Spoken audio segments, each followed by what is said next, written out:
Phrase human review for LLM outputs in finance clear governance. Large language models are powerful assistants, but humans provide oversight and accountability. In finance, numbers drive real decisions, so a human must own the outcome. Human review catches bias, calculation errors, and slow policy drift that an automated system might normalize over time. Think of the model as a fast analyst and the reviewer as the final decision maker. The review step shouldn't be implied or informal. It must be explicit, documented, and repeatable.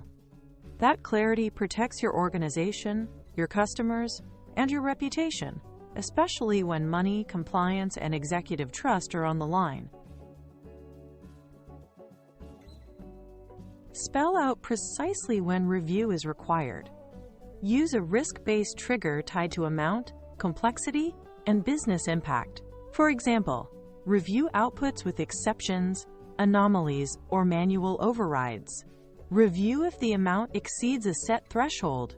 Review if the model flags low confidence. Avoid vague phrases like "as needed" or "use judgment." They create gaps and inconsistent behavior.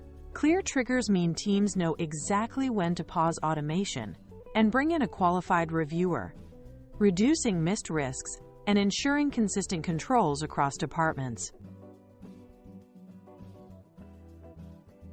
Identify the role, not a specific person, so coverage survives vacations and turnover. The reviewer needs combined competence, finance expertise, plus model literacy, inputs, outputs, limitations. Apply separation of duties. The person generating the output shouldn't be the one approving it. This reduces fraud risk and confirmation bias. Define an escalation path. If the reviewer is unsure, they escalate to a senior role, e.g., controller or risk, with clear timelines. Role clarity ensures accountability without bottlenecks and keeps decision quality high. Define exactly what the reviewer must inspect. Verify numerical accuracy and trace to sources. Reconciliations should tie back to systems of record. Confirm policy compliance and that required approvals are present. Evaluate model limitations. Missing data, hallucinated sources, or unusual confidence scores are red flags. Review assumptions, then document assumptions and changes made during the process, including why they were necessary. This scope turns review from a quick glance into a structured quality check that is auditable and defensible. Make the reviewer's decision rights explicit. They may approve, amend, or reject the model's output. Every outcome must include a recorded rationale, what was changed or why it passed. For high-risk items, require a second review by a senior role, such as the controller. After approval, lock artifacts, numbers, prompts, data extracts, so they can't be silently altered. Clear outcomes avoid ambiguity, support governance, and create a reliable trail for audits, regulators, and future investigations. Set a firm SLA, for example. Review within 24 to 48 hours to keep processes moving and risks visible.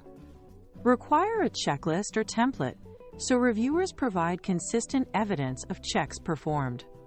Store all artifacts, inputs, outputs, notes, and approvals in an audit system. Apply version control to prompts, files, and calculations so any change is tracked with timestamps and user IDs. These practices make your review process fast, repeatable, and provable under scrutiny. Use strong, unambiguous language. Prefer must/shall for obligations, not should or may. Quantify thresholds, e.g., exceeds $50,000 or variance over 2% to remove guesswork. Write in active voice so it's clear who does what and when. Finance reviewer shall complete checklist within 24 hours. Avoid soft phrases like "as needed." Include examples in an appendix to show edge cases and correct application. Precise phrasing turns good intentions into enforceable controls. A designated finance reviewer shall verify LLM-generated reconciliations exceeding $50,000 or containing exceptions within 24 hours. Reviewer must confirm sources, calculations, and policy compliance, documenting rationale in the audit log. High-risk items require secondary approval by the controller. Unresolved issues escalate to risk within 8 hours. These clauses are concise, testable, and auditable. Customize thresholds and timelines to your environment, but keep the structure. Trigger, role, scope, timing, and escalation.